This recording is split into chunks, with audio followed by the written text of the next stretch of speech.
According to the latest government figures, one woman is now raped in India every 20 minutes.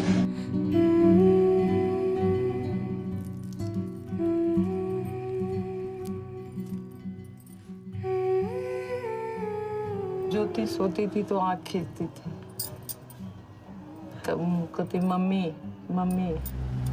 ताली कभी एक हाथ से नहीं बजती, दोनों हाथों से बजती है। अगर कोई शरीफ लड़की होती है रात को 9 बजे मतलब नहीं घूमती।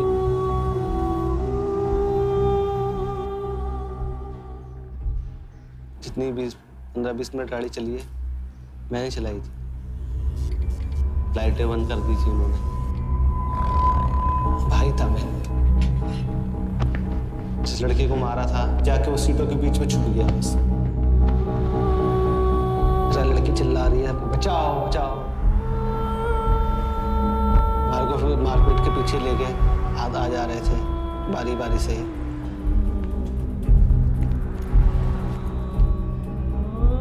जुनैन ने कपड़ा निकालने चक्कर में उसने हाथ डाला, कुछ ऐसी चीज थी अंदर से लंबी लंबी सी निकली थी, अतड़िया ही थी कुछ।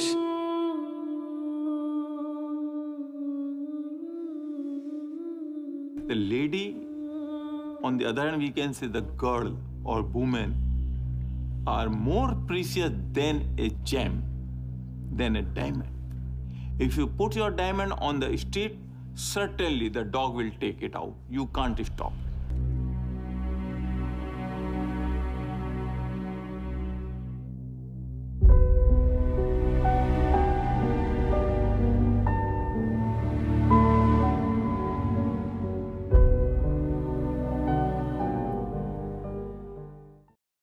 Hi, everyone. Thank you for tuning in tonight to The Real News, and I'm your host, Cella. Tonight's show is brought to you in part by Acumed for Addiction. Acumed is designed to make a difference. Acumed is here to help people who are ready to move on from their addiction to opioids and transitioning into a happy, healthy life. To learn more about the Acumed for Addiction products, please check out our Twitter page, Facebook, Instagram, and our crowdfunding page. Come, be a part of our crowdfunding campaign soon to launch, helping those that can't help themselves with their addiction. Look, you can't let people die. That's a rule. Doesn't matter how bad they are, how selfish they are, how irresponsible. You don't let them die. If you have the naloxone, if you have the antidote, you give it. Now, what you could do is say, if you're on your 3rd time, we're going to triple your community service, right, or we'll incarcerate you, or we'll attach to your earnings, or if you have any earnings. Yeah. But you don't deny the treatment. You can't let people die. That's a rule. Amen. That is a great rule. Charles, thank you. If you're on social media, like Twitter, and you're not sure about your news source, well, check for Traffic Stop News Project hashtag. It's what you need to look for, dedicated to research and reporting human, child, sex, and organ trafficking, including child sexual exploitation abuse and major drug trafficking. They are the truth about trafficking issues. They would rather be right with the facts than first with the story. They are a trusted source for all your investigation and your research. Traffic Stop 2 on Twitter. Today, we have an exclusive interview with Leslee Udwin, director, producer, and writer of the graphic documentary, India's Daughter. We were invited to New York City for the release of the documentary to experience alongside great and concerned advocates. In this interview, Leslee Udwin, a rape victim herself, shares her story and the stories of many children in India. India has long been known as #1 rape country in the world and the most dangerous for women and children. Leslee's determination to make this film expose the inner workings of some of India's worst. India's Daughter was set to release in India on International Women's Day, but was banned by the Indian government at the last minute. Leslee didn't give up and even got help from Sheen Penn, Susan Sarandon, and the BBC. This calls to mind how Gandhi dealt with the exposed, the sick, and outrageous accounts of both child sex and child brides. India's women experience severe abuse, where 1 in 7 children are married before the age of 15, and about 120 million have already had forced sex. In the United States in 2016, we have over 859,000 registered sex offenders. But out of this has come some amazing news. The U.S. State Department has begun revoking the passports of registered child sex offenders, sparked by the international Megan's Law. This means they must have a passport that states they were convicted of a sex offense against a minor. India launched their first national register of sex offenders, joining them with 8 other countries having sex offender databases, and will be put on a passport to combat a rise in sexual violence against women and children. As of today, more than ever, I realize the need for tougher laws.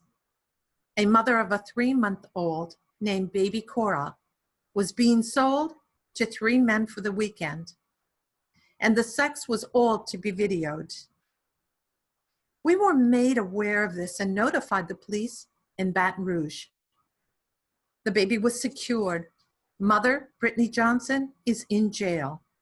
The FBI will do a thorough investigation, and I was promised this. Also, India approved death penalties for sexual predators of children below 12 years of age, speedy trials under 2 months, and no anticipatory bail.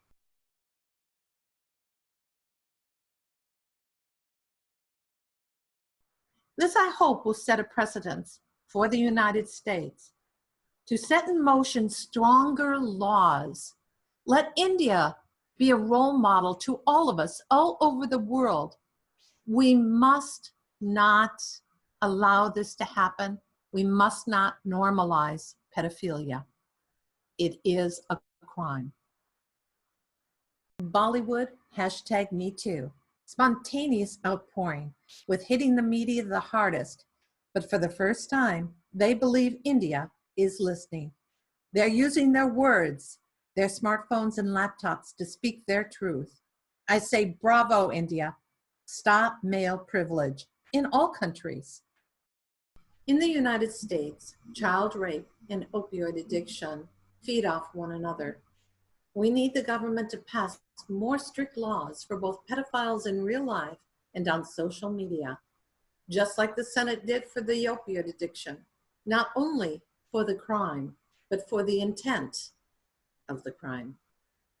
Many people believe that child pornography is the predecessor to child abuse and child rape. There is not a single country free of sexual violence against women and children. This can never, ever be normalized.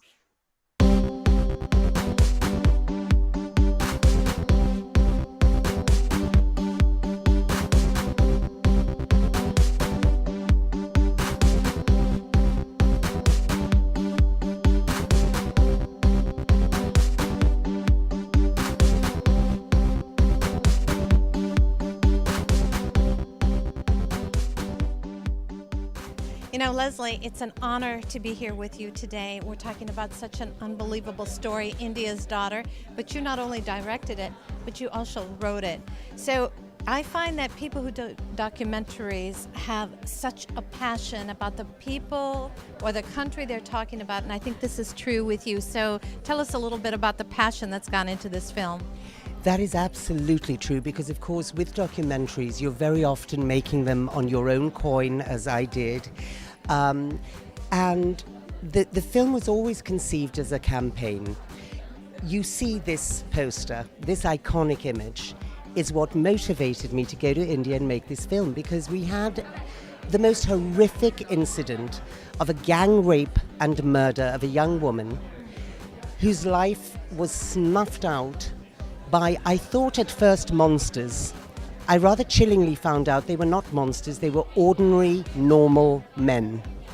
But the reason I went out there was not because of the rape, but because of the response to that rape.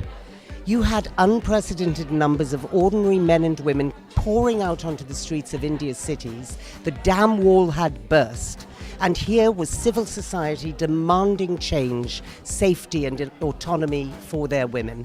And that moved me. I took it personally.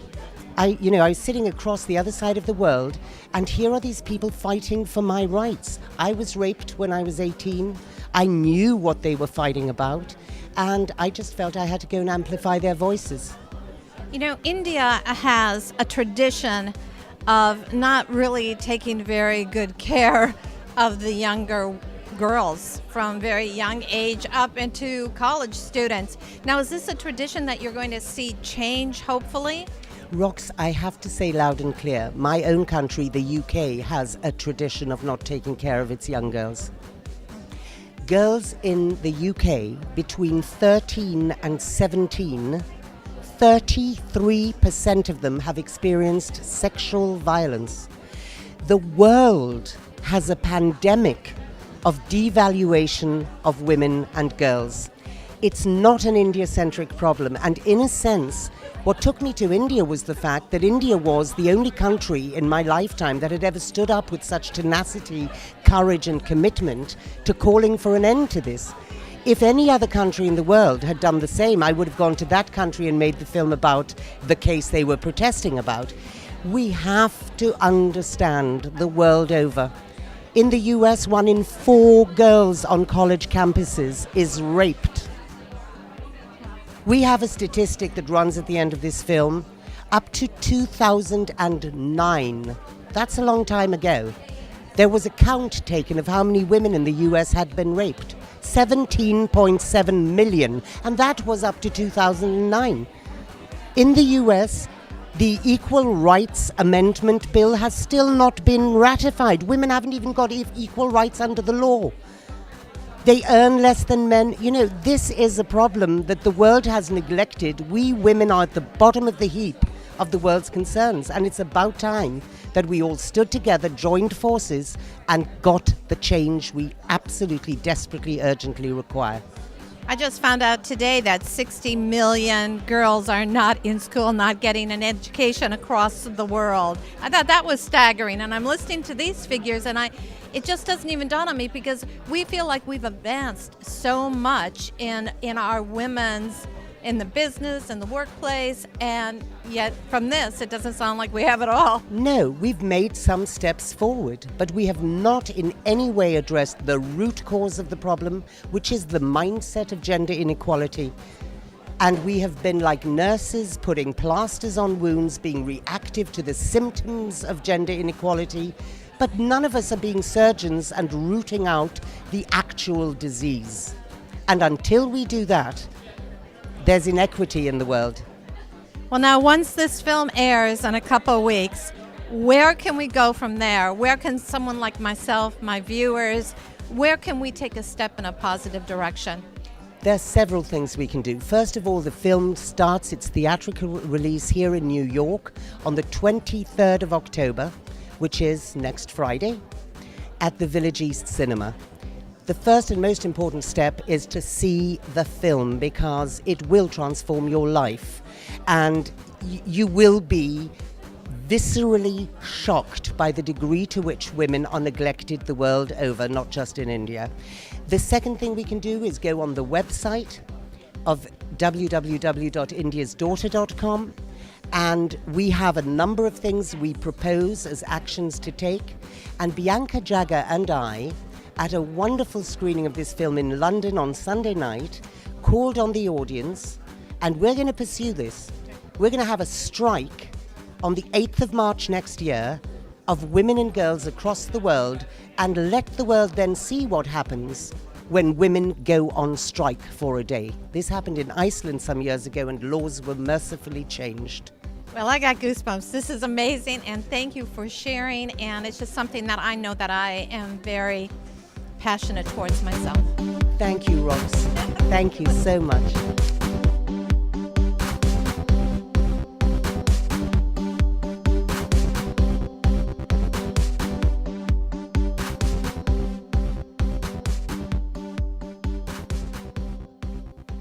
December 2012. Television screens across the world carried the news of yet another horrifying gang rape in Delhi, the capital of the world as it has come to be known. And this time, it was 23-year-old medical student Jyoti Singh who had been gang raped by 6 men on a moving bus. I've just completed a documentary film about her story. And this film is about to go out across the world in 7 countries simultaneously on the 8th of March, which is International Women's Day. So I'm basically at the end of this really long and extremely harrowing journey. And I'm also at the end of my patience as a woman, waiting to be accorded equal value to men, waiting to see an end to this gender-based violence, and waiting to see just laws enacted that recognize women as autonomous and worthy of respect. But I'm at the beginning of a journey of hope. Hope that we are finally on the cusp of change. Hope that the time is now when the world will fully address the question of gender equality. What compelled me to go on this journey and leave my young family, children, for 2 years while I made this film in India? It wasn't so much the horror of the rape itself as the inspiring and extraordinary protests that erupted across the streets of India's cities in response to this rape. And I knew I had to give everything I had to amplify these determined, these hopeful voices that cried, "Enough is enough."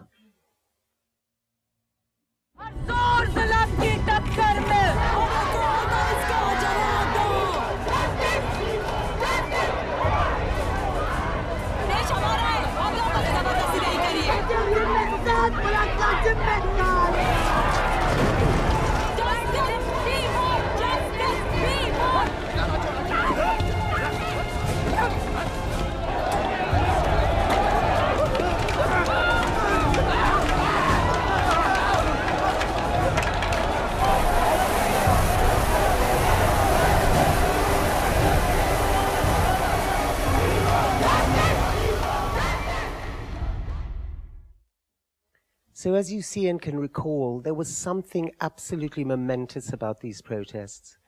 Unprecedented numbers of ordinary men and women out on the streets, day after day, for over a month, demanding this long overdue conversation. And as you saw, they were braving that December freeze, that ferocious government crackdown, for my rights as a woman. And it occurred to me, you know, that India was leading the world by example in these protests. I can't recall in my lifetime another country that has actually done that. So in gratitude to these protesters, I suppose, I gathered my family together and asked their permission to leave them. I told my youngest child, my daughter Maya, 13 years old at the time, that if she needed me, I would stay. But I needed her also to understand that if I didn't go, I would hardly be able to look myself in the mirror again. So I set off on this journey, and my focus was narrow at the start. I was looking at rape, just rape. And I was asking the question, why? Why do men rape? And why does violent rape happen with such alarming regularity? I knew that to get a meaningful answer to the question I'd set off with, I had to go to the source of the action. And I managed to get access to film interviews with convicted rapists in Tihar jail, and amongst them were the rapists of Jyoti Singh. Now, what I learned from these rapists, the deep insight that I got, was that my original question was the wrong one. The answer to my question didn't lie with these rapists themselves.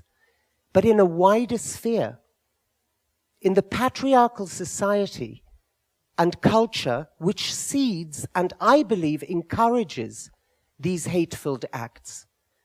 लड़कियों के लिए बनाया गया घर काम काज अपना घर बार देखे ये सोना रात में डिस्को में घूम रही है बारों में घूम रही है गलत हरकतें कर रहे हैं जरा ऐसे कपड़े पहन के घूम रहे हैं हर कोई शरीफ लड़की होती है रात को 9 बजे मतलब नहीं घूमती है लड़के भी उतने उससे ज़्यादा जिम्मेदार है रेप के लिए ये लड़के हैं उससे ज़्यादा तो आपको 10-20% ये जो सही मिलेंगे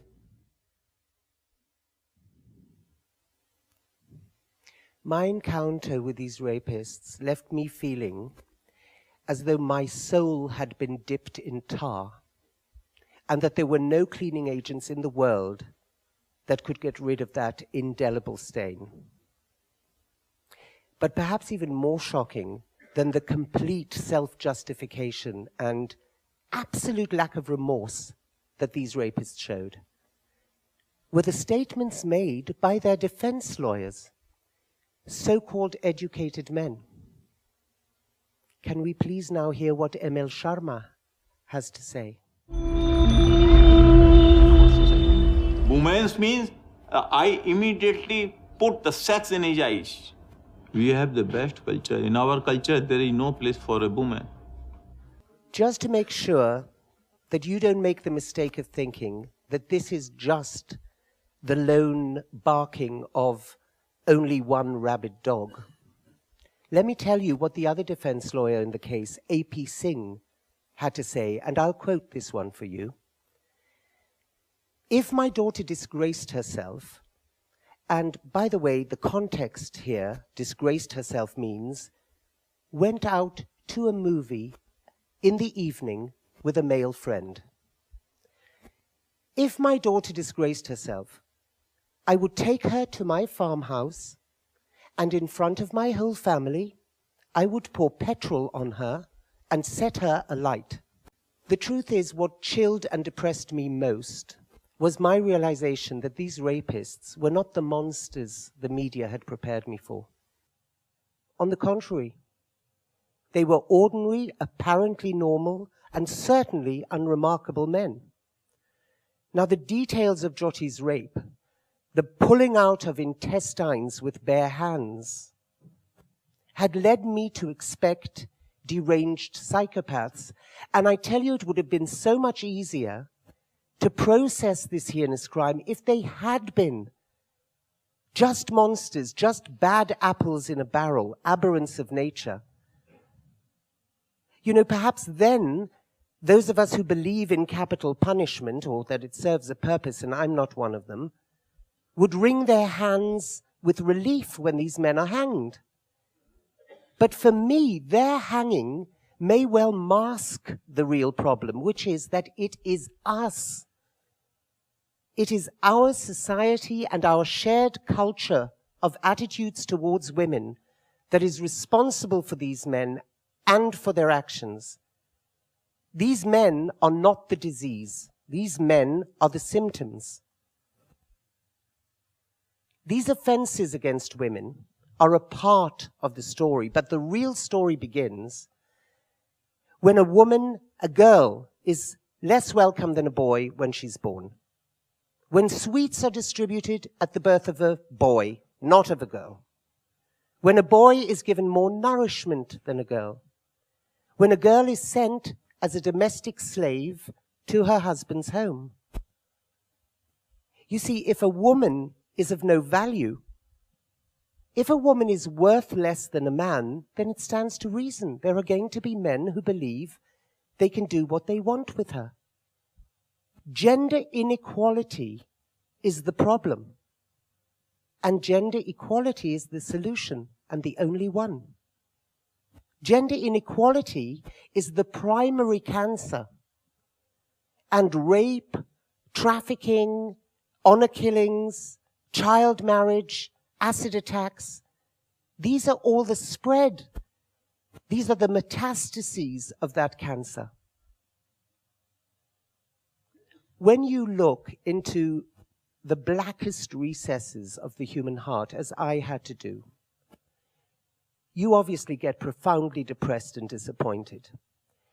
And I remember waking up one morning on the shoot, 5 a.m., I was wet from head to toe, I was bathed in sweat and fear, and my heart was just knocking against my ribcage. It was a panic attack. And I phoned home, thinking my husband would answer, but my young daughter Maya answered the phone, and she immediately sensed I was in trouble. And I told her through my tears and my shivering panic, Maya, I've decided to come home. I can't do this. This is too big for me. This is a mountain too high for me to scale. And Maya answered very simply and very calmly and said, Mummy, you can't come home because I and my generation of girls is relying on you. Now, the truth is, they're relying on us. They're relying on all of us, and we must not fail them. So as I move forward now with the campaign that this film was designed to unleash, with hope on my new and hopeful journey, I extend my heart and my hands to you. And I ask you, please join in this change and be agents of it, because we can do it together, hand in hand. Thank you.